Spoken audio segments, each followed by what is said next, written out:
Okay जी। तो आपको पहले ये बताओ कि ग्रुप पे सवाल मिल गया।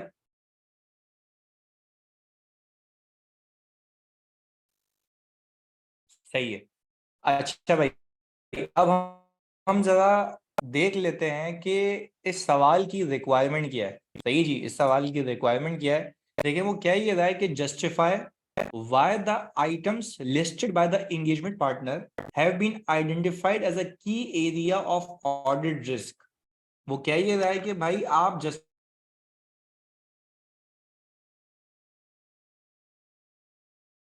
जस्टिफाई करें कि अगर आपका एंगेजमेंट पार्टनर कह रहा है कि भाई ये एरिया के अंदर तो क्यों है, क्यों है, सही जी, ये एरिया के अंदर ऑडिट रिस्क है तो क्यों है। एक मिनट रुकिएगा, मैं इसको सही कर लूं। अच्छा जी, अब आप सही है, अब आ रही है आवाज आप लोगों को? अब आ रही है, मैंने नेट कनेक्ट कर लिया। ओके, चलें जी, अब फोकस के साथ यहाँ देखिएगा। मैं ये कह रहा हूं कि भाई एक सवाल है प्योर रिस्क एंड एनालिटिकल का। सही है जी, एक बहुत बेहतरीन सवाल है जिसमें आपको एनालिटिकल प्रोसीजर्स भी परफॉर्म करने हैं, but you need to make sure कि रिक्वायरमेंट क्या है। रिक्वायरमेंट में ये कहता है कि भाई जस्टिफाई करें why the items listed by the engagement partner, यानी एंगेजमेंट पार्टनर ने जो आइटम लिस्ट करके दिए हैं वो क्यों की ऑडिट रिस्क बोल रहा है, वो आपको जस्टिफाई करना है। क्योंकि हम कहते हैं ना कि अगर ये रिस्क है तो रिस्क फैक्टर होगा, किस वजह से वो रिस्क है, किस वजह से वो रिस्क है, तो वो बताना है। अच्छा, अगर मैं आपसे वैसे ही सही तौर पे पूछूं कि हमें रेवेन्यू की ओवर स्टेटमेंट का रिस्क कब लगता है? हाँ जी, जब कंपटीशन आ जाए और फिर भी रेवेन्यू इंक्रीज हो रहा हो, ऐसा ही रिस्क फैक्टर है ना। यही रिस्क फैक्टर है ना कि कंपटीशन आ गया है, कंपटीशन आ गया है और फिर भी रेवेन्यू डबल हो गया, this is the risk factor. तो आप बताते हैं कि इस बिना पे मैं कह रहा हूं कि ये risk of overstatement of revenue है। दूसरी एग्जांपल दें सर, बात समझिएगा, रिवीजन है पूरा। दूसरी एग्जांपल दे सर, क्या मैं कह सकता हूं कि भाई ओवरऑल ओवरऑल इकोनॉमिक रिसेशन है, ओवरऑल इकोनॉमिक रिसेशन है। जब ओवरऑल इकोनॉमिक रिसेशन है यानी महंगाई हर दर्जे से ऊपर जा चुकी है, और अगर मैं एक कार मैन्युफैक्चरर प्लस सेलर हूं, तो आप मुझे एक बात बताएं, क्या मेरी सेल कम होनी चाहिए इंक्रीज होनी चाहिए, जल्दी बताओ।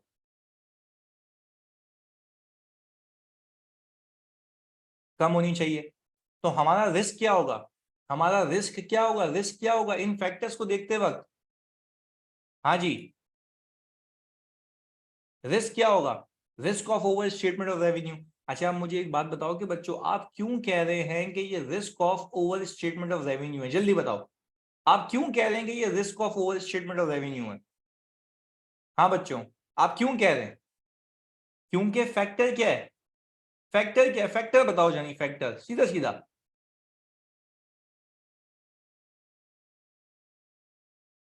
फैक्टर बताओ। Economic recession, very good. Reason behind, यदि आप, मैं आपसे पूछ रहा हूं, मेरी रिक्वायरमेंट को समझे ना, हमें टारगेट रिक्वायरमेंट को करना है। मैं आपसे ये पूछ रहा हूं बच्चों, मैं आपको समझाना ये चाह रहा हूं कि मुझे रीजन बताओ कि क्या रीजन है जिस बेस पे आप कह रहे हो कि रेवेन्यू ओवरस्टेट हुआ होगा। सर इकोनॉमिक रिसेशन, बात क्लियर है, जल्दी बताओ, यस और नो। क्लियर है? बेहतरीन हो गया, बेहतरीन हो गया। चलो और एग्जांपल्स है ताकि पहले तुम्हें पूरा रिस्क तो रिवाइज करा दूं, पहले पूरा रिस्क को रिवाइज करेंगे फिर हम इस सवाल को करते हैं। सही है जी, आगे सुनिएगा। वजूहात पूछ रहे हैं, इस बेस पे आप कहते हैं कि ओवर स्टेटमेंट इसको। अच्छा, एक बात याद रखिएगा, इसको हम कहते हैं कैसे, इसको हम कहते हैं रिस्क फैक्टर्स। जल्दी बताओ क्या कहते हैं, क्या कहा मैंने, क्या कहते हैं? Risk factors. यानी इन फैक्टर्स के बिना पर मैं ये कहता हूं, इन फैक्टर्स के बिना पर मैं ये कहता हूं कि भाई मेरा जो एक एक्स वाई जी आइटम है इन दी एफएस, वो ओवर स्टेटमेंट की तरफ जा सकता है। क्लियर है? आओ एक एक करके और देखते हैं, सुनिएगा बस, मैं प्रैक्टिकल एग्जांपल्स देखता हूं जो आजकल चल रही है मेरे पास। अगर प्लीज सुनिएगा, अगर मैं ये कहता हूं कि भाई मैं एक एंटिटी हूं और मैं जो है किसी अंडर डेवलप एरिया के अंदर, किसी गांव के अंदर गुड सप्लाई करता हूं किसी किराने वाले को। सही है जी, क्योंकि जाहिर सी बात है मेरी सप्लाई चेन है पूरी, मैं वहां पे सप्लाई करता हूं। अच्छा, हुआ यह कि इंटीरियर सिंध में या पंजाब साइड पे आ गया फ्लड, क्या रिस्क है?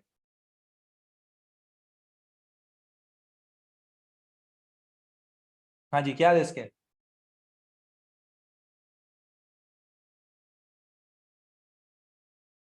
जल्दी बताओ।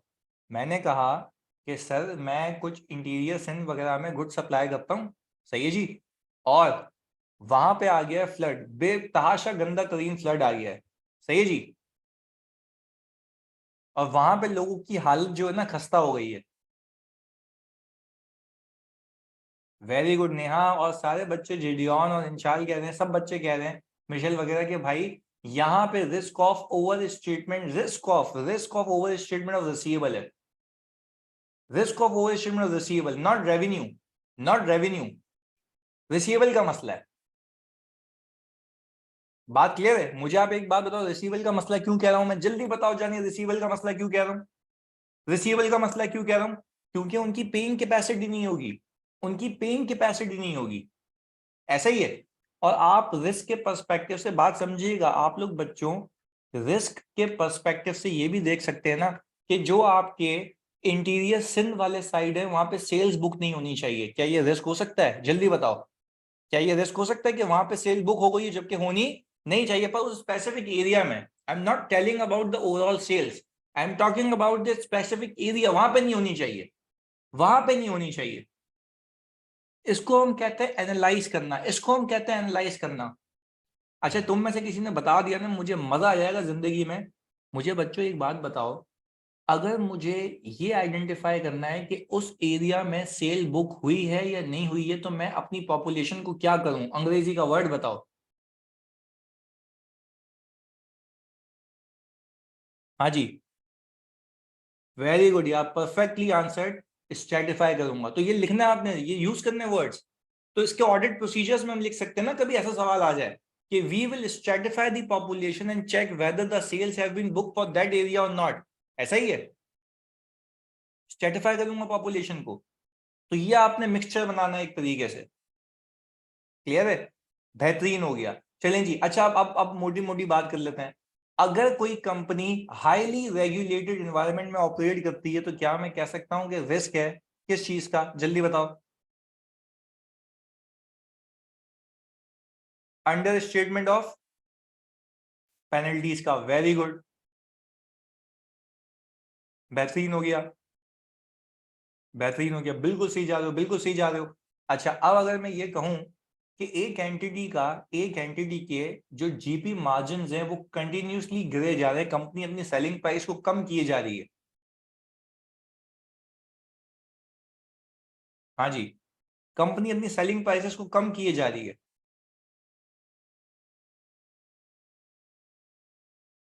NRV loss, very good, very good, very good, बिल्कुल एनआरवी लॉस, बिल्कुल ऐसा ही है। अगर आपकी सेल्स कंटिन्यूसली डिक्लाइनिंग ट्रेंड पे है, कंटिन्यूसली डिक्लाइनिंग ट्रेंड पे है और आपके कैश फ्लोज का मसला आ रहा है, तो डेफिनेटली आपका पीपी वो कैश फ्लो जनरेट नहीं कर रहा, तो आपकी इन्वेंट्री और पीपी दोनों का रिस्क है, क्लियर है? तो दीज आर द फैक्टर्स। अच्छा, अगर मैं इंपोर्ट करता हूँ एक्सपोर्ट करता हूँ तो IS-21 आता है, इंपोर्ट या एक्सपोर्ट करता हूँ IS-21 आता है, ऐसा ही है। तो risk of using incorrect exchange, risk of valuation of inventory as not appropriate rate might be use for translating inventory, ऐसा ही है, वेरी गुड। चलें जी, ये तो हो गया एक ब्रीफ सा रिवीजन आप लोगों के लिए, सही है जी, कि कौन कौन से रिस्क फैक्टर्स थे, मल्टीपल थे। अच्छा, ये भी तो बात पता है ना आपको, debtor turnover days, inventory turnover days किस किस को हिट करते हैं, ऐसा ही है, ऐसा ही भाई, ये भी हमने देखा हुआ है। अच्छा, अगर मैं आपसे जल्दी जल्दी बताना, गोली गोली पूरा रिवाइज करवा रहा हूं। अगर मैं ये कहता हूं कि मैंने ऑल टुगेदर किसी बंदे को एक्सेसिव डिस्काउंट्स दिए हैं, एक्सेसिव डिस्काउंट्स दिए हैं और बाकियों को मैंने नहीं दिए हुए, क्या रिस्क है?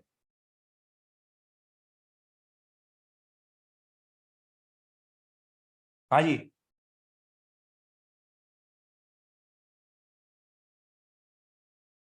अच्छा, आप रिलेटेड पार्टी नहीं बोलेंगे, आप लिखेंगे risk of undisclosed related party, क्या लिखेंगे?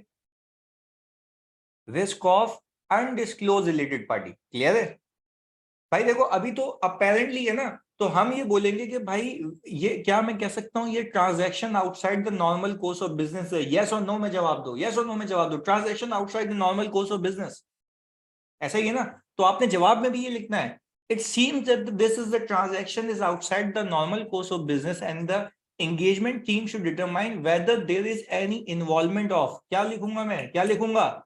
Engagement team should determine whether there is any involvement of किस चीज की। अब अनडिस्क्लोज नहीं लिखोगे, अब अनडिस्क्लोज नहीं लिखोगे, अब लिखोगे is there any involvement of related party, क्योंकि आपने ऊपर बता दिया ना, ये तो हमने ओवरऑल रिस्क देखा ना। पहले हम क्या करते हैं, देखो नॉर्मल बात समझो, नॉर्मल बात क्या है कि outside the normal course of business transaction हुई है, मैंने अलग से चैप्टर में करवाया ये हेड, अलग से हेड करवाया है। उस हेड में मैंने बताया है कि if there is any transaction outside the normal course of business, तो आप इवेल्युएट करते हैं कि whether there is any involvement of related party, ऐसा ही है, any involvement of related party. कोई मुझे बता दे इस पे प्रोसीजर क्या परफॉर्म करते हैं, प्रोसीजर क्या परफॉर्म करते हैं। क्या मैं ये लिख सकता हूं उसके अंदर कि proper approvals, necessary approvals have been obtained और नॉट, क्योंकि अगर outside the normal course of business तो प्रॉपर अप्रूवल चाहिए होगी, बिजनेस रैशनल देखा जाएगा, ऐसा ही है, बिजनेस रैशनल देखा जाएगा, सब्सटेंस देखा जाएगा ट्रांजैक्शन का। अच्छा देखो, जैसे वाज ने लिखा ना prompt communication, this is very wrong. Prompt communication कब होती है पता है, जब अनडिस्क्लोज रिलेटेड पार्टी मुझे पता लगती है। याद आ रहा है, याद आ रहा है, सोचो सोचो सोचो, याद आ रहा है। हर चीज हर जगह नहीं लिखनी, हर चीज हर जगह नहीं लिखनी। प्रॉम्प्ट कम्युनिकेशन कब होती है, जल्दी बताओ, प्रॉम्प्ट कम्युनिकेशन कब होती है।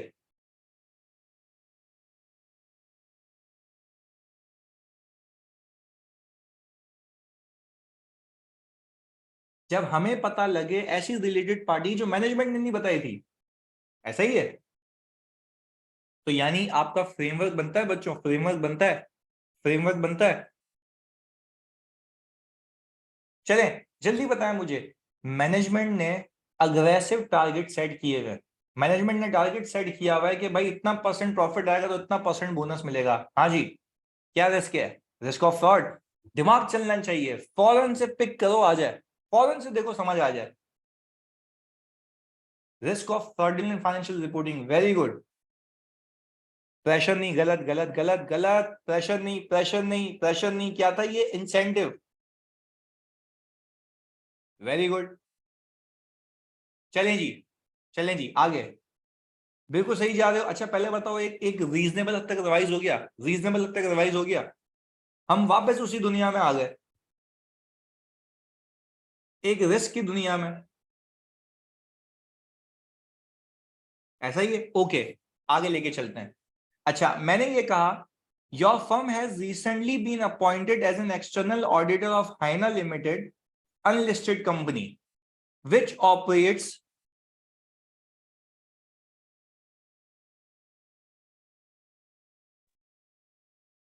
सलामकुम जानी, सॉरी यार, वो माशाल्लाह चार्जर नहीं लगा हुआ था, तो इसलिए वो रह गया था। आवाज आ रही है आप लोगों को।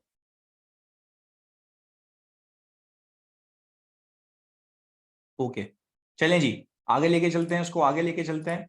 मैंने कहा कि भाई ये याद रखिएगा, ऑपरेट करता है fitness club across the UK, पूरे यूके में फिटनेस क्लब चलते हैं भाई, जिम की कहानी है यहाँ पर, हमारे काम की बात है। अच्छा भाई, the outgoing auditors did not seek reappointment following the conclusion of previous year audit, यानी वो कह रहा है कि भाई जो पिछले साल के ऑडिटर थे उन्होंने रीअपॉइंटमेंट के लिए अप्रोच नहीं किया, कह रहे नहीं किया तो नहीं किया। You are the senior responsible for planning the external audit for the year ended 30 November 2014, and the engagement partner has asked you to consider the following key areas of audit risk। यानी वो कह ये रहा है कि भाई आपको, आपका engagement partner ये कह रहा है कि भाई ये मैं की एरियाज ऑफ ऑडिट रिस्क बता रहा हूँ। अच्छा देखो, हमारा एग्जामिनर क्या करता है, हमारा एग्जामिनर फैक्टर बता देता है और बोलता है बताओ रिस्क क्या है। इसने रिस्क बता दिए कि भाई ये मेरे लिए ऑडिट रिस्क का एरिया है, बताओ क्यों है। वो क्या मांग रहा है आपसे, जल्दी बताओ, वो क्या मांग रहा है आपसे। हाँ जी, क्या मांग रहा है आपसे, जस्टिफिकेशन, वेरी गुड, फैक्टर्स मांग रहा है, बस इतनी सी बात है, इतनी सी बात है, आगे। अच्छा, रेवेन्यू, पेरोल, फिटनेस इक्विपमेंट, सही है जी। The engagement partner has provided you with the following extracts from the financial statements and additional information to help with your analytical procedures, सही है जी। रेवेन्यू दिया हुआ है, प्रॉफिट बिफोर टैक्स दिया हुआ है, फिटनेस इक्विपमेंट दिया हुआ है। अच्छा, नंबर ऑफ फिटनेस क्लब भी दिए हुए हैं, 135 है, सही है जी, और 150 है, और all operating for a full year, यानी सारे के सारे पूरे पूरे साल चलें।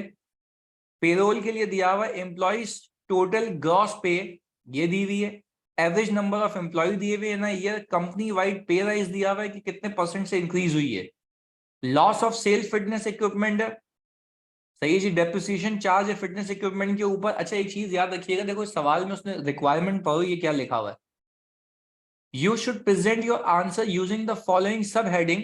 देखो नोट लिखा हुआ है, एक बार इंपॉर्टेंट नोट है यहाँ पे लिखा हुआ है, your answer should be included reference to the results of your analytical procedure, यानी आपने एनालिटिकल प्रोसीजर भी परफॉर्म करने हैं, एक्सपेक्टेड वैल्यूज भी निकालनी है। मैं क्या बोल रहा हूँ, क्या निकालनी है जल्दी बताओ, क्या निकालनी है, कौन सी वैल्यूज निकालनी है,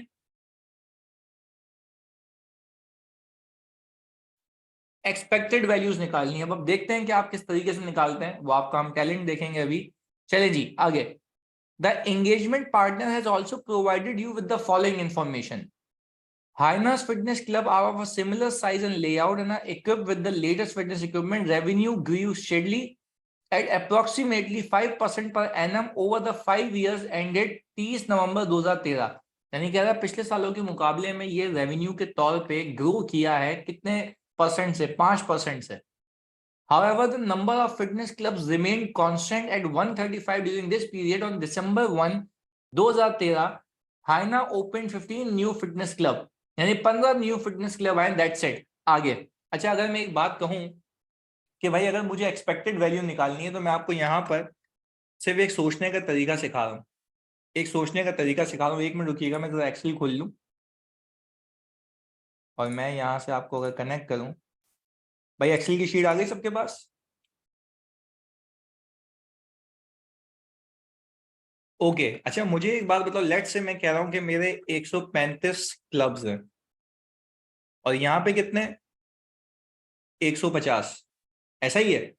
अच्छा अगर मैं ये कहूं कि भाई मेरे पास टोटल रेवेन्यू, सही है, कोई 1356700 ऐसा कुछ है, 135 मिलियन का, अगर मैं इसको डिवाइड करा दूं तो क्या मुझे पर क्लब का रेवेन्यू मिल जाएगा, एवरेज रेवेन्यू पर क्लब, ऐसा है? अच्छा अब मुझे आप एक बात बताओ, अगर मैं, सही है जी, इसको मल्टीप्लाई कर दूं 150 से, 150 से, तो क्या मुझे इस साल की एक्सपेक्टेड वैल्यू मिल जाएगी? और वो कह रहा है कि भाई आपका जो रेवेन्यू ग्रो हो रहा है वो कितने परसेंट से हो रहा है, कितने परसेंट से हो रहा है, 5% से, ऐसा ही है। तो क्या आपके पास एक इंक्रीमेंटल ग्रोथ लगाने के बाद भी आपकी एक्सपेक्टेड वैल्यू आ जाएगी? भाई there may be many reasons, many factors के जिसकी वजह से वो बोलेगा भाई आप जो ये एक्सपेक्टेशन बना रहे हैं वो गलत बना रहे हैं, भाई क्या मेरी एक्सपेक्टेड वैल्यू निकालने का तरीका सही है? Yes sir. मैं बोलूंगा भाई कि मेरे पास स्टेडली अगर 5% की ग्रोथ रही है तो मैं कहूंगा भाई आप 15 फिटनेस क्लब का रेवेन्यू और डाल दें, 5% और इंक्रीज कर दें, इससे ऊपर रेवेन्यू क्या जाएगा? तो फिर वो क्लाइंट आपको बताता है कि भाई मैंने ये फीचर्स किए हुए, आपने इतना डायरेक्टली इसको कैलकुलेट किया हुआ, तो ये फर्क है। क्या एम्प्लॉयज के रिलेटेड भी मैंने आपको अपने लेक्चर्स में बताया था एनालिटिकल प्रोसीजर के अंदर कि अगर मैं कहूं मेरे कोई 120 एम्प्लॉयज हैं, सही है जी, और एवरेज सैलरी मुझे मिल जाए और इंक्रीमेंट मिल जाए, तो क्या मैं आराम से एक्सपेक्टेड वैल्यू ऑफ सैलरी निकाल सकता हूं? तो ये फैक्टर आपने यूज करने होते हैं एक एक्सपेक्टेड वैल्यू निकालने के लिए, सही है जी। हम इधर आ जाते हैं वापस। अच्छा भाई फिर वो क्या ही रहा है, however the number of fitness clubs remained constant at 135 during this period, और फिर बोल रहा है कि इस साल 2014 के साल में 15 न्यू क्लब ओपन हुए, तो मैंने आपको वो करके दिखा दिया। बोल रहे कस्टमर पे by one of three methods, भाई कस्टमर कितने तरीकों से पे करते हैं जल्दी बताओ? 3 तरीकों से। पहला on a pay per session basis in cash और by debit card at the fitness club reception.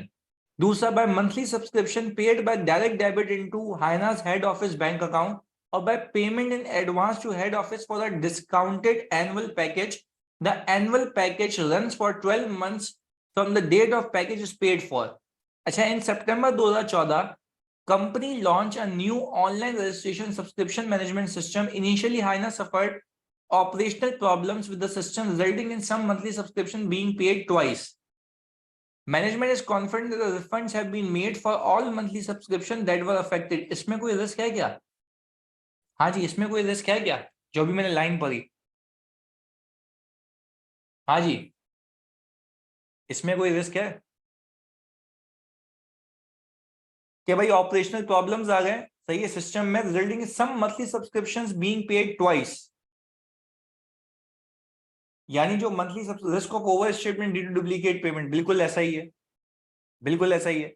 तो क्या ये भी एक कंट्रीब्यूटिंग फैक्टर बनेगा पार्टनर की जस्टिफिकेशन को मद्देनजर रखते हुए कि हाँ भाई ये भी risk of overstatement of revenue है, ऐसा है? अच्छा जी, report by Haina internal audit function highlighted a number of deficiency in payroll system. ओहो भाई, इंटरनल कंट्रोल भी लिंक हो गया कि भाई इंटरनल ऑडिट डिपार्टमेंट ने कुछ इंटरनली ऑडिट किया था तो डेफिशिएंसी आई है पेरोल सिस्टम के अंदर, and this led to the directors outsourcing the management of payroll to Zebra Limited, a payroll service organization from 1 June 2014. सही जी, a follow up report by the internal audit function confirms that these deficiencies have now been addressed. यानी भाई deficiency थी, अब वो क्या हो चुकी है, एड्रेस हो चुकी है। तो क्या पार्टनर का ये कहना कि पेरोल सिस्टम में मसला हो सकता है, वो किस वजह से कह रहा है? हाँ जी, पेरोल सिस्टम में उसको रिस्क क्यों लग रहा है? हाँ जी, क्यों रिस्क लग रहा है? क्योंकि उसमें क्या है सर, इंटरनल कंट्रोल में मसला है।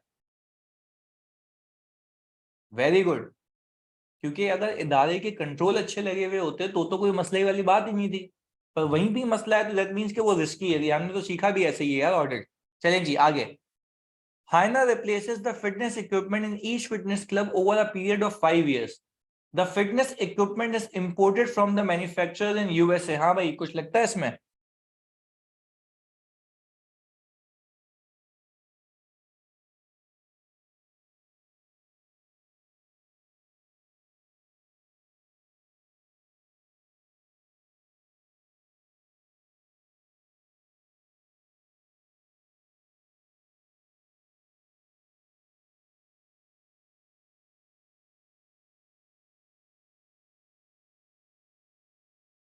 हाँ जी, क्या हम ये लिख सकते हैं कि revenue has been increase by 23.9%, 95%.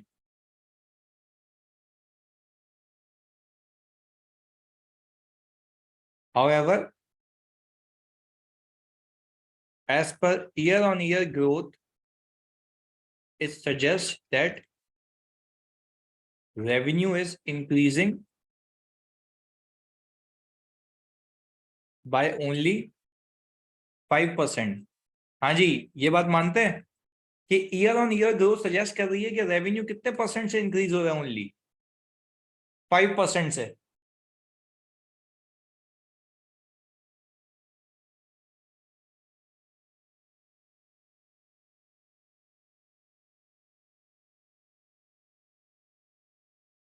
Further अगर हम कहें कि quantity of clubs have been increase by, हाँ भाई, क्वांटिटी ऑफ क्लब कितने से इंक्रीज हुई है? 135 से कितने पे चले गए जानी?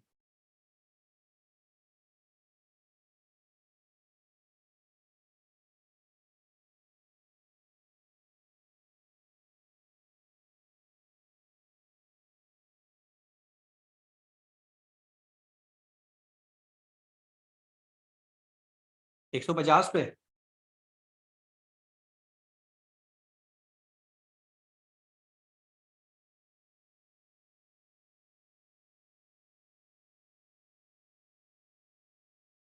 If we add up both quantity and price growth, still revenue has been increased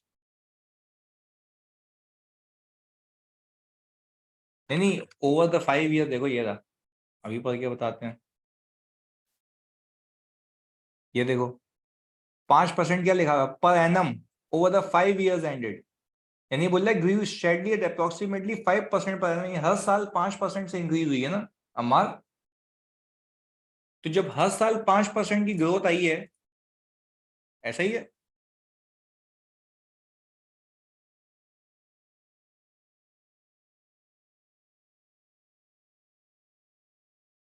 there revenue indicate that there is a risk of overstatement of revenue.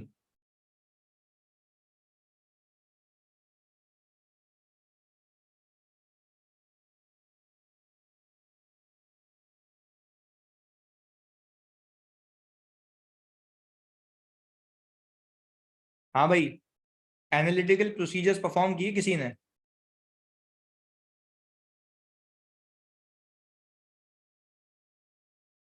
अच्छा, ये वो सवाल ही करवा रहा हूँ कि जिसने आज तक पूछे नहीं यार एनालिटिकल प्रोसीजर परफॉर्म करवाने के, कि मैं रेवेन्यू में अभी हम एनालिटिकल प्रोसीजर परफॉर्म कर रहे हैं। तो आप जल्दी से एनालिटिकल प्रोसीजर परफॉर्म करें तो फिर हम इसको आगे लेके चलते हैं। ठीक है, मैं यहाँ पे आंसर पेश करता हूँ बच्चों के ना, ताकि हम सब देख सकें। सही है। अच्छा भाई, मैं यहाँ पे पेश करता हूँ सबके आंसर ताकि मैं एनालाइज भी करूँ। अच्छा, सबसे पहले अगर मैं ये बात कहूँ तो ये आ रहा है गौतम का।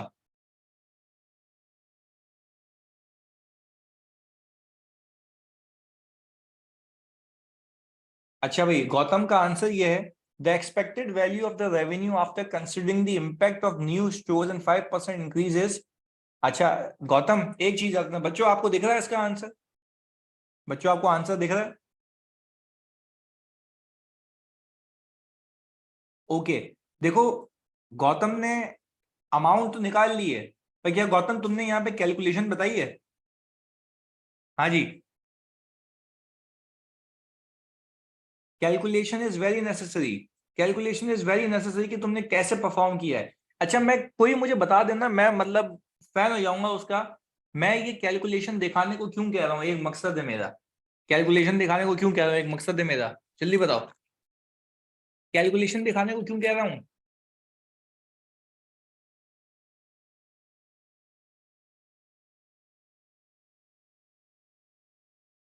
सपोर्ट के लिए? ऐसा कह रही है क्वेश्चन की रिक्वायरमेंट के लिए? मुझे कह रही है मार्क्स में मिल जाए। आपने मेरे से एक चैप्टर पढ़ा है डॉक्यूमेंटेशन का? कौन सा चैप्टर पढ़ा है? डॉक्यूमेंटेशन का। डॉक्यूमेंटेशन में हम क्या लिखते हैं? Procedure perform. कहीं यहां से हम जब लिख रहे हैं तो आपका एग्जामिनर भी आपको कैसे इवेल्युएट करेगा कि आपने क्या काम किया हुआ है? हाँ जी। कोई ऑडिटर अगर आपको चेक करेगा, कि कोई क्यूसीआर वाला आके चेक करेगा, या आपको आपका एग्जामिनर चेक करेगा, तो क्या वो इस बेस पे चेक करेगा कि आपने कैलकुलेशन कैसे परफॉर्म की है? हाँ, यस और नो? ऐसा है? तो आपने करना है। सही जी, आपने अकॉर्डिंगली करना है। चलिए, लिखा बिल्कुल सही है गौतम ने। While Haina face operational problems resulting in double recording of monthly subscription which also indicates the revenue might be overshot। चलिए, इन्होंने बाकी फैक्टर्स भी अच्छे से बयान किए हैं। अब दूसरा सवाल ले आते हैं। चलिए हम इसको मिटा दें।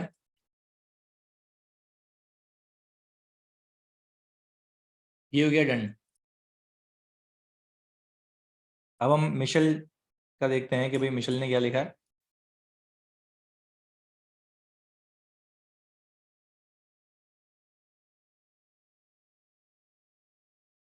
अच्छा, अगर हम देखें तो मिशेल लिखती हैं, in the given scenario following are the risk factor due to which the partner is considering revenue the key area what is very good. The expected value of the revenue this year after incorporation of 5% increase in revenue and additional 15 club is 88593. Again, Michelle, same point for you that you need to show the calculation The revenue is 5.8% more than the expected value, which creates a risk of overachievement. बेहतरीन, very well drafted, Gautam and Michelle. But still, you need to show the working. Okay.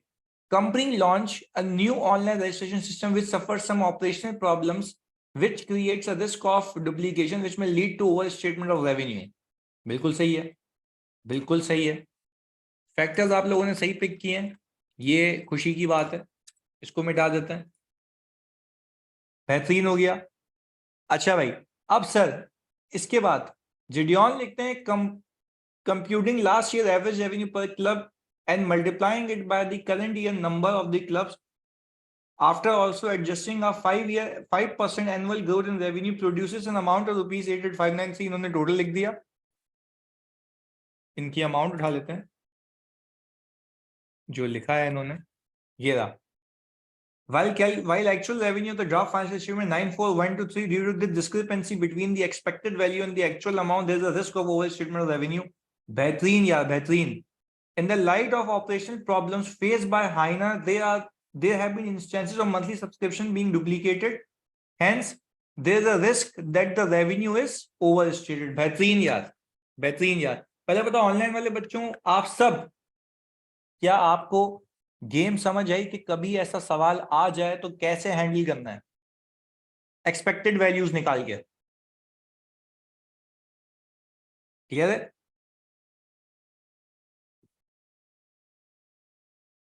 बेहतरीन हो गया. अच्छा, बाकी सब भी लिखो. असरा और मैं सब बच्चों से कहूंगा कि आप सब बच्चे लिखें. मतलब इट इज वेरी नेसेसरी कि आप मुझे चेक करवाएं. सही है, मैं सेशन आप लोगों के लिए लगा रहा हूं. अल्लाह की कसम, मेरी कार उस पर गई हुई है सर्विस के ऊपर, एक दिन बाद मिलेगी. मैं बाइक पे आया हूँ यहाँ पर, इतना काम है, वापस ऑफिस जाऊंगा. जस्ट फॉर द सेक मुझे कैंसिल नहीं करना था ये सेशन. तुम लोगों के लिए आया. तुम लोगों ने ना थोड़ी मोटिवेशन शो करनी है, लिख के देना है. सही है, गलत ही लिखो, लिखो. तो ये आखिरी आखिरी बता रहा हूँ, आखिरी स्टेज है. लोग मर रहे हैं इस चीज के लिए कि भाई कोई चेक करके बता दे. आपको मिल रहा है तो आप उसको अवेल नहीं कर रहे.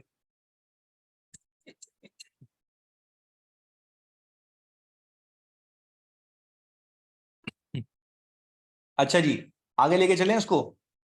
अच्छा, अगर हम एनालिटिकल प्रोसीजर परफॉर्म करें, अगर आपकी स्क्रीन पे आ रहे हैं, तो क्या हम ये कह सकते हैं कि एज अ रिजल्ट ऑफ, हाँ जी, हम बाकी ये भी लिख लेते हैं यहां पर.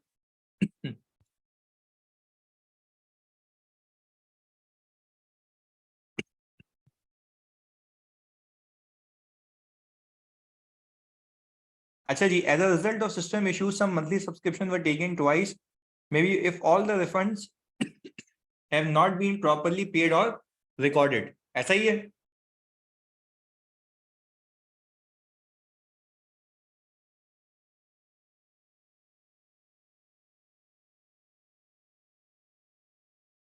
अच्छा, वैसे बताओ ये कितने लोगों ने खुद पिक कर लिया था ये वाला सिस्टम इश्यूज वाला? तो सबने लिख लिया था ना कि सिस्टम इश्यूज हैं.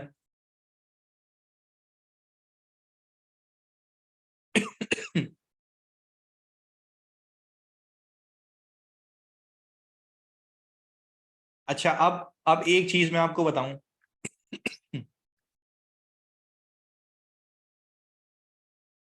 ये वाली सर, जरा इसको रीड करना. जानी ये बड़ी अहम है आप लोगों के लिए, ये बहुत अहम है.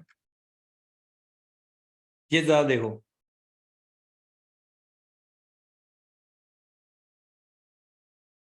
ये क्या लिखा हुआ है देखो. The payment received in advance for annual subscription may lead to inappropriate revenue recognition if full subscription is recognised as a revenue. मुझे एक बात बताओ, अगर मुझे पूरे पैसे एडवांस में मिल रहे हैं तो क्या ये रिस्क नहीं हो सकता?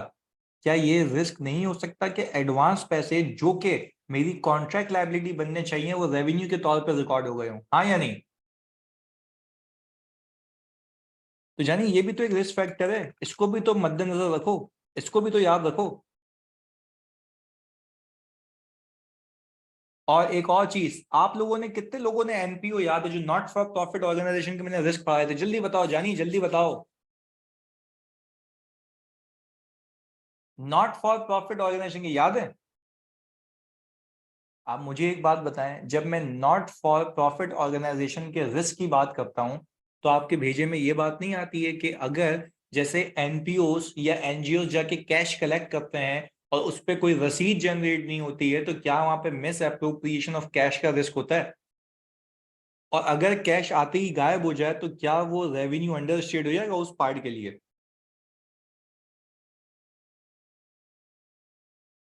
ऐसा ही है।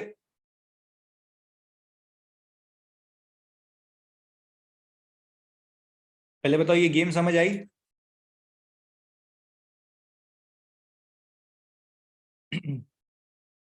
चलें जी, अब सर, अब इसके एनालिटिकल प्रोसीजर परफॉर्म करते हैं।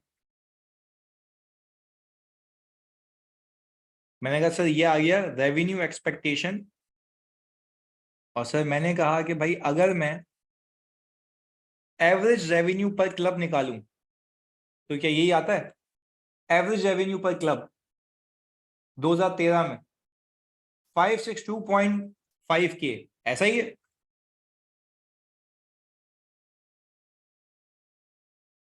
अच्छा, और अगर मैं ये कहूं इसको मैं 5% से ग्रो करा लूं, क्या मुझे एक्सपेक्टेड एवरेज रेवेन्यू पर क्लब इन 2014 मिल जाएगा? ये सिर्फ एक्सपेक्टेशन है। मैं कह रहा हूं कि अगर सब सही सही हो तो क्या होगा, सब यही चलता रहे, ऐसा ही है।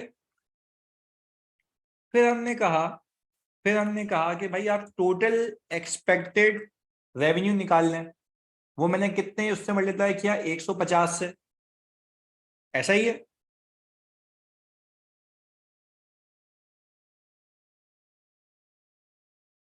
हाँ भाई, एक्चुअल रेवेन्यू अबव एक्सपेक्टेशन कितना है, जल्दी बताओ, एक्चुअल रेवेन्यू अबव एक्सपेक्टेशन कितना है?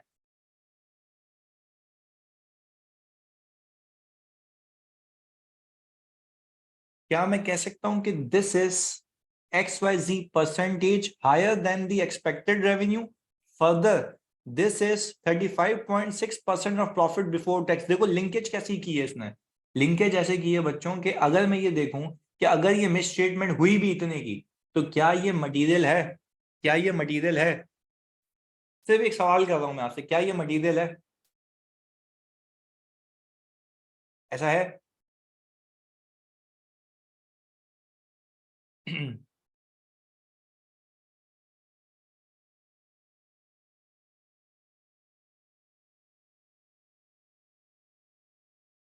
अच्छा, और अगर मैं ये कहूं कि सर मेरा एवरेज रेवेन्यू पर क्लब ये है,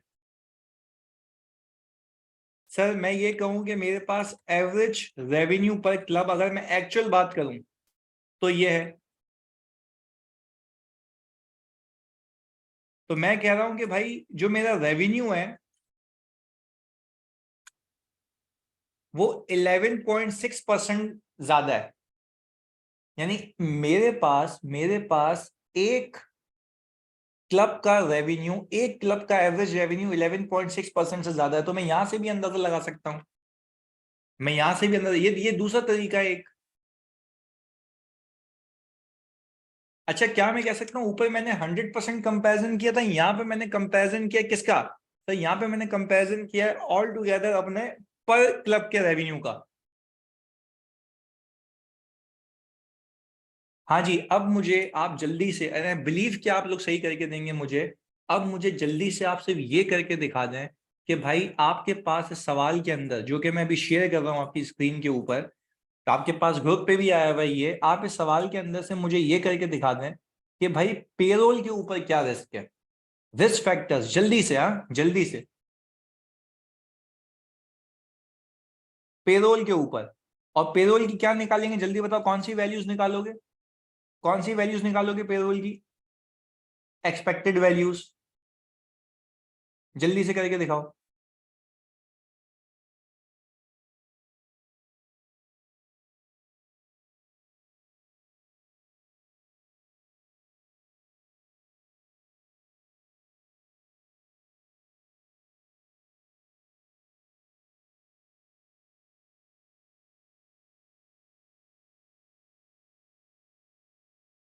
हाँ जी, कहां तक पहुंचे?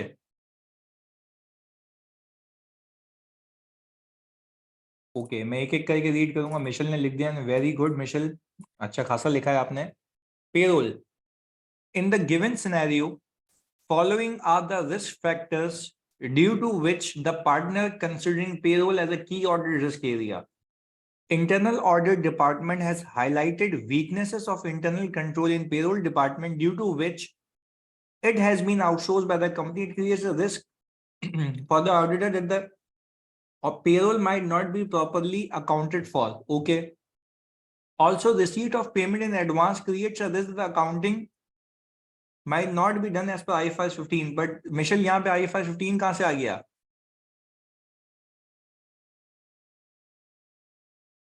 अच्छा जी, ये हो गया हमारे पास. अच्छा, अयान लिखते हैं कि there is a risk of understatement of payroll expense as the expected value of payroll is rupees 53085 और आपने किया ये है कि डिवाइड करके मल्टीप्लाई किया 1.02 से, which is 5.85% greater than the actual value. Further, there is a weakness in internal control half of the year identified by the internal audit. चलो जी, गुड है, मिक्स कर दिया. चलो जी, कोई मसले वाली बात नहीं. अच्छा, पर अगर मैं एक बात बताऊं आपको, बच्चों इधर देखना प्लीज. हाँ, फोकस के साथ, फोकस के साथ. आपको एक्सेल की फाइल दिख रही है? सोल्यूशन दिख रहा है मेरा ड्राफ्टेड? हाँ जी, दिख रही है. अच्छा, रीड करते हैं इसको. हम कह रहे हैं कि पेरोल कॉस्ट जो है, सही है, वो 6% से इंक्रीज हुई है, but this is inconsistent with the 2% पे rise, the 11.1% increase in number of clubs and the 10.2% increase in number of employees. This is material and suggests that the understatement of gross pay. आप मुझे एक बात बताएं, आप मुझे एक बात बताएं जरा समझ के. अगर मैं यहां पर देखूं सवाल के अंदर, बच्चों सवाल के अंदर यहां पर आ गया, तो क्या आप यहां पर ये देख सकते हैं कि आपका जो ग्रॉस पे है वो 47225 से, मैं यहां पे आता हूं, सही जी, यहां पे बनाते हैं हम. कोई बताएगा मुझे 47225 से किस पे गया है? जल्दी बताओ, अमाउंट देख के बताओ. हाँ जी, 50150 पे. अच्छा, जब 50150 पे गया है बच्चों, तो मुझे आप ये बता सकते हैं कि ये इंक्रीज हुआ है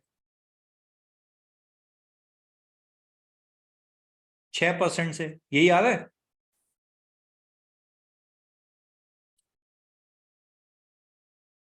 ऐसा ही है, 6% से इंक्रीज हुआ है. अच्छा जी, बट वो क्या ये रहा है, वो क्या ये रहा है कि भाई अगर मैं सवाल में देखूं, अगर मैं सवाल में देखूं, तो वो क्या ये रहा है कि भाई कंपनी, कंपनी वाइड पूरी कंपनी में 1-2% का पे रेज लगा है. यानी हम ये कह सकते हैं कि भाई हमने इंक्रीमेंट दिया है. कितने परसेंट का? 2% का. बट सर मुसीबत क्या, आप जरा बात समझिएगा, पहले एम्प्लॉयज कितने थे? देख के बताओ, देख के बताओ, सवाल है तुम्हारे सामने, देख के बताओ पहले एम्प्लॉयज कितने थे. 2685. अब कितने? अब कितने? 2959. तो भाई आप क्या सिर्फ पे का स्केल देखेंगे या आप क्वांटिटी भी देखेंगे कि एम्प्लॉयज कितने बढ़े हैं? भाई अगर मैं इंक्रीमेंट की बात करूं तो यहां पे क्या सिर्फ इंक्रीमेंट का इफेक्ट आएगा या क्वांटिटी का इफेक्ट भी आएगा? हाँ जी, रेट एंड क्वांटिटी दोनों का इंपैक्ट आएगा ना. अच्छा, अब आगे देखिएगा, और वो कह रहा है कि यार नंबर ऑफ डेफिशिएंसीज, ये तो सबने लिख दिया होगा, ये तो खानदानी है कि भाई डेफिशिएंसी इंटरनल ऑडिट ने निकाली है तो रिस्क तो है ही है. सही है. Further, there is a risk that may have been incorrectly transferred to the payroll system at Zebra. अच्छा, ये कितने लोगों ने पिक किया था? हाँ जी, ये कितने लोगों ने पिक किया था जो अभी मैंने Zebra वाली बात लिखी है? भाई मुझे एक बात बताओ, एक सिस्टम से दूसरे सिस्टम पे डेटा जाएगा? हाँ जी, एक सिस्टम से दूसरे सिस्टम पे डेटा जाएगा, तो कितनी बारीक बात छुपी हुई है इसमें. एक सिस्टम से दूसरे सिस्टम के ऊपर जब डेटा जाएगा तो क्या उसमें डेटा लॉस का या इनएक्यूरेसी के चांसेस हो सकते हैं? हाँ जी.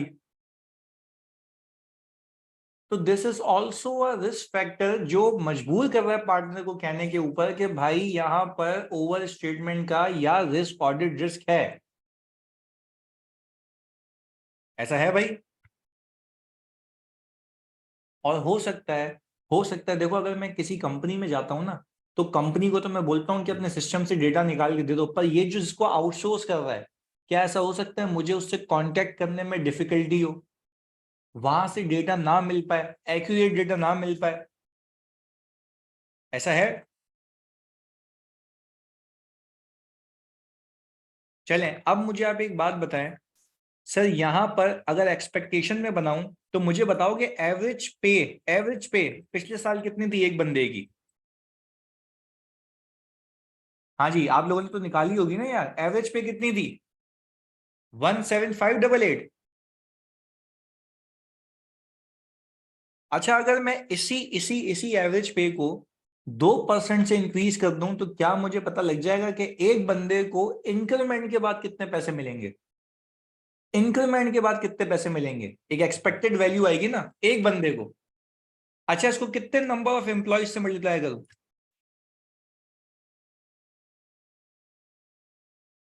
2959 से।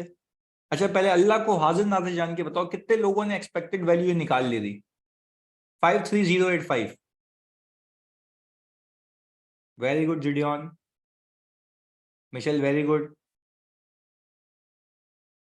हाँ जी Ammar very good, Haroon very good, बेहतरीन बेहतरीन बेहतरीन, मतलब एक एक एक फ्रेमवर्क बन गया ना, एक फ्रेमवर्क बन गया कि हाउ शुड वी गो।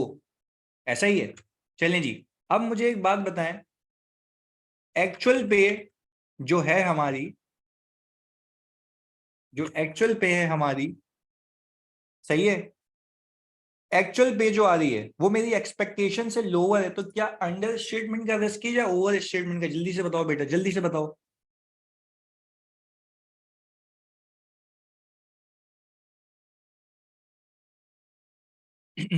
अच्छा, और टेक्निकली होना भी अंडर स्टेटमेंट का चाहिए ना, क्योंकि ये रेवेन्यू है या एक्सपेंस है? हाँ जी, रेवेन्यू है या एक्सपेंस है? एक्सपेंस है। Very good, very good sir, very good. हाँ भाई, पहले बताओ गेम समझ आती है?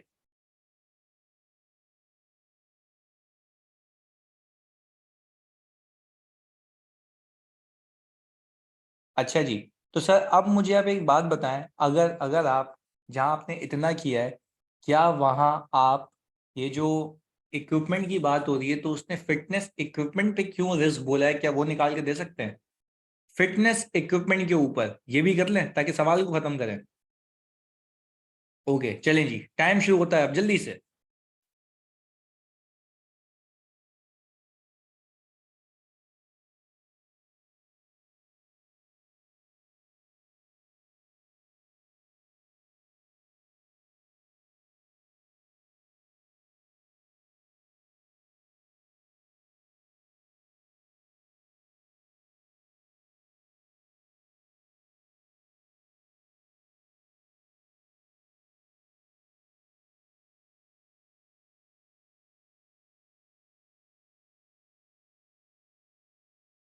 हाँ जी, कुछ लिखा?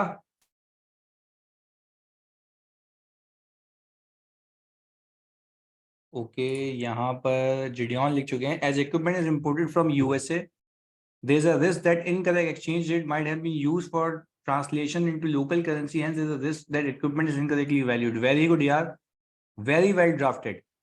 All costs associated with setting up the equipment are capitalized. There is a risk that the revenue expenses is always capitalized. For example, training cost बिल्कुल सही लिखा है.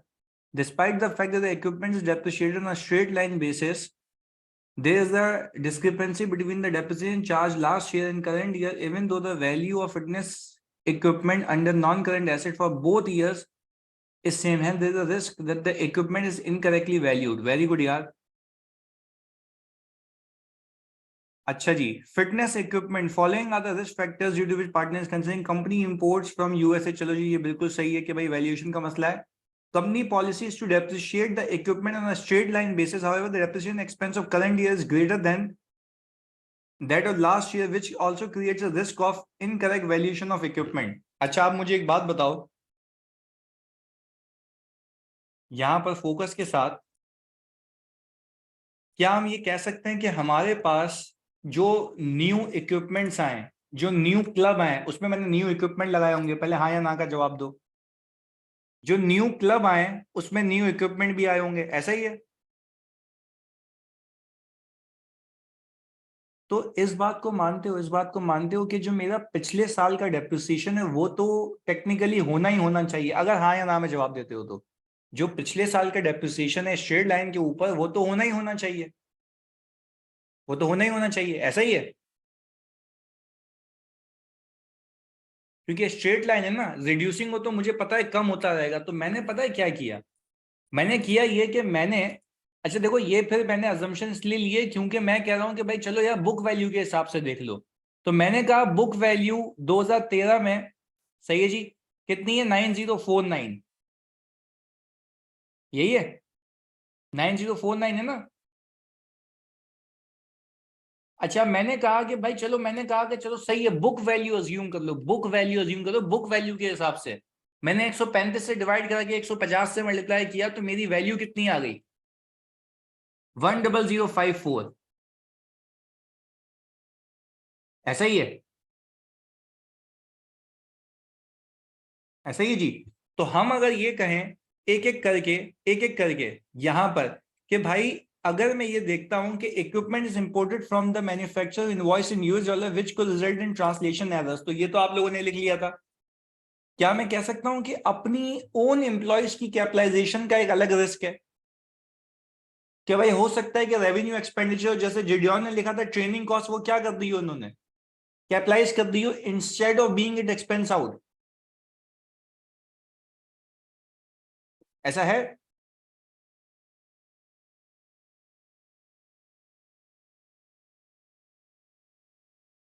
अच्छा जी, और किसने लिखा है? असर ने, there might be a misclassification between, very good, बिल्कुल ऐसा ही है। अच्छा तो अब मुझे आप एक बात बताएं, क्या मैं कह सकता हूं मेरे पास ओवरऑल डेप्रिसिएशन का इंक्रीज कितना है? 2.7%। हाँ भाई, डेप्रिसिएशन का इंक्रीज कितना आ रहा है? 2.7% का। अगर मैं सिर्फ डेप्रिसिएशन की बात करूं, सिर्फ डेप्रिसिएशन की बात करूं, और अगर आप यहां पर समझे, मैं एक चीज लिख रहा हूं यहां पर, पीपीई की अमाउंट, पीपीई की अमाउंट, क्या मैं कह सकता हूं मेरे पीपीई की अमाउंट 9049 थी, ऐसा ही है, और इस साल की अमाउंट कितनी है? 11749, 11749। अच्छा क्या मैं कह सकता हूं कि अगर मैं इस डेप्रिसिएशन को इससे डिवाइड करा दूं, और इसको इससे डिवाइड करा दूं, प्लीज यार मेरी बात पे फोकस करना, मुझे बताओ मेरा परसेंटेज, मेरा जो डेप्रिसिएशन है, यहां पे लिख भी देता हूं, depreciation as a percentage of book value. हाँ जी, depreciation as a percentage of book value कितना आता है, जल्दी बताओ? 2117।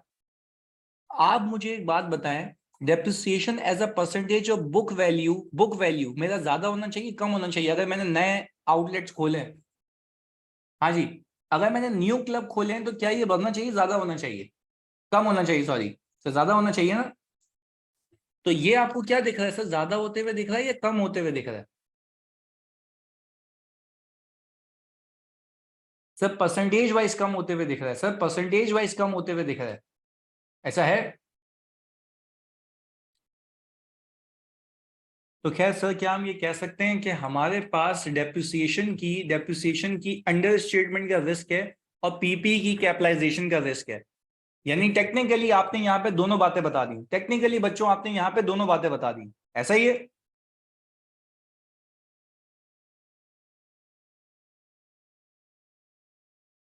ओके। अच्छा आप मुझे एक बात बताओ, क्या देखो ये सवाल कराने का मकसद क्या था, मैं आपको कोई घिसे पिटे सवाल कराता जिसमें डेटा टर्नओवर रेशियो, ये वो एक्स वाई जी रेशियो निकालते, बात वही आती घूम फिर के, बट क्या ये एक नए नौयत का सवाल था जिसमें एक्सपेक्टेड वैल्यूज निकाल के काम करना था? नया, मैं रिपीट कर देता हूँ, नया देखो इसमें हुआ क्या है, डेप्रिसिएशन, मैं कह रहा हूं अगर हमारा स्ट्रेट लाइन मेथड होता है, हाँ जी, नया अगर हमारा स्ट्रेट लाइन मेथड होता है, तो क्या आप इस बात को मानती हैं कि हमारे पास मिनिमम डेप्रिसिएशन पिछले साल की इक्वल आना चाहिए, और परसेंटेज वाइज तो सेम होना चाहिए ना, परसेंटेज वाइज तो सेम होना चाहिए, मिनिमम सेम होना चाहिए। पर आपने जब इस बार न्यू एसेट्स परचेज किए हैं, क्योंकि न्यू आउटलेट्स खोले हैं आपने, तो क्या मैं ये कह सकता हूं कि आपकी परसेंटेज इंक्रीज होनी चाहिए rather than being decrease as compare to your book value?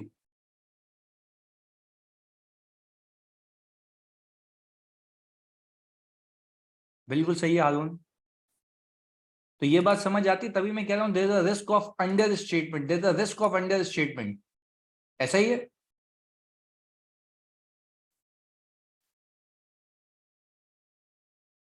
तो ये बेसिकली हमने ना एक एक्सपेक्टेड वैल्यूज का गेम कर लिया कि भाई ये हो सकता है।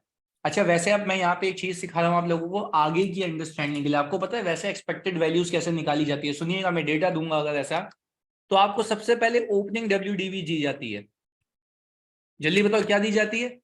Opening WDV। और मैं कहूं कि भाई रिड्यूसिंग बैलेंस मेथड के ऊपर आपका डेप्रिसिएशन चार्ज होता है।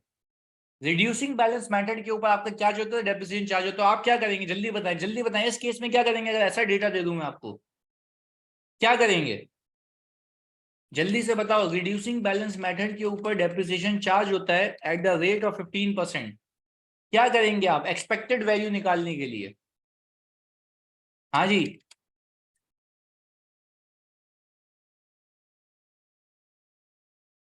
क्या करेंगे? इसके ऊपर 15% अप्लाई करेंगे? हाँ जी, इसके ऊपर 15% अप्लाई करेंगे।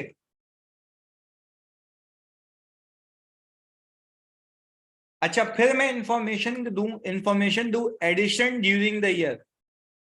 फिर मैं आपको इंफॉर्मेशन दूं एडिशन ड्यूरिंग द ईयर। क्या करेंगे जल्दी बताओ, क्या करेंगे जल्दी बताओ? एडिशन ड्यूरिंग द ईयर लिख के बताओ क्या करेंगे?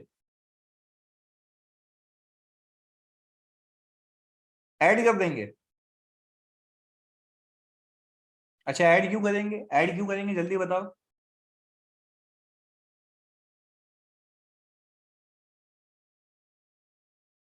XYZ अमाउंट पे 15%।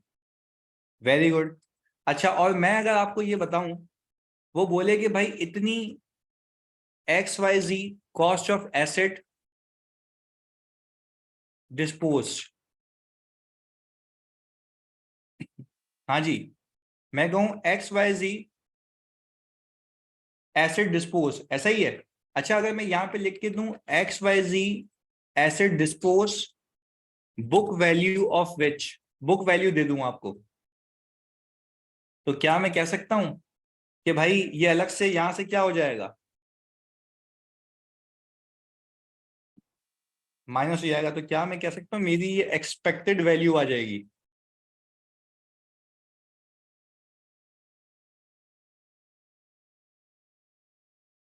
और फिर इस एक्सपेक्टेड वैल्यू को आप किससे कंपेयर करेंगे? इस एक्सपेक्टेड वैल्यू को किससे कंपेयर करेंगे? जो एफएस में आई हुई है, जो एफएस में आई हुई है, ऐसा ही है। Very good. अच्छा तो यानी अब सर इस पूरी क्लास का जो मेरा मकसद था वो ये था कि आपको एक्सपेक्टेड वैल्यूज का भी गेम समझा दूं, क्योंकि उसने आज तक इस एरिया को टच नहीं किया है। ये बात क्लियर? देखो अगर मैं ओवरऑल समरी बताऊं, हमने की ऑडिट मैटर किए, हमने रिपोर्ट राइटिंग सीखी, हमने रिपोर्ट के पैरा लिखना सीखे, हमने की ऑडिट मैटर लिखना सीखा, आज हमने एक्सपेक्टेड वैल्यू। अब आप मुझे बताएं, कल हम एनालिटिकल को एक और स्टेप आगे लेके चलें, काम करते हैं एनालिटिकल के ऊपर। सही है, काम करते हैं उसके ऊपर। चलें, डन हो गया। तो कल की क्लास बहुत इंपॉर्टेंट क्लास होगी, क्योंकि कल मैं आपको यह भी सिखाऊंगा कि कब एनालिटिकल यूज होंगे और कब एनालिटिकल यूज नहीं होंगे, और कैसे और हम डिफरेंट डिफरेंट सिनेरियोज में एनालिटिकल प्रोसीजर लगा सकते हैं। सेट है? मिलते हैं जानी अगली क्लास में। अल्लाह हाफिज।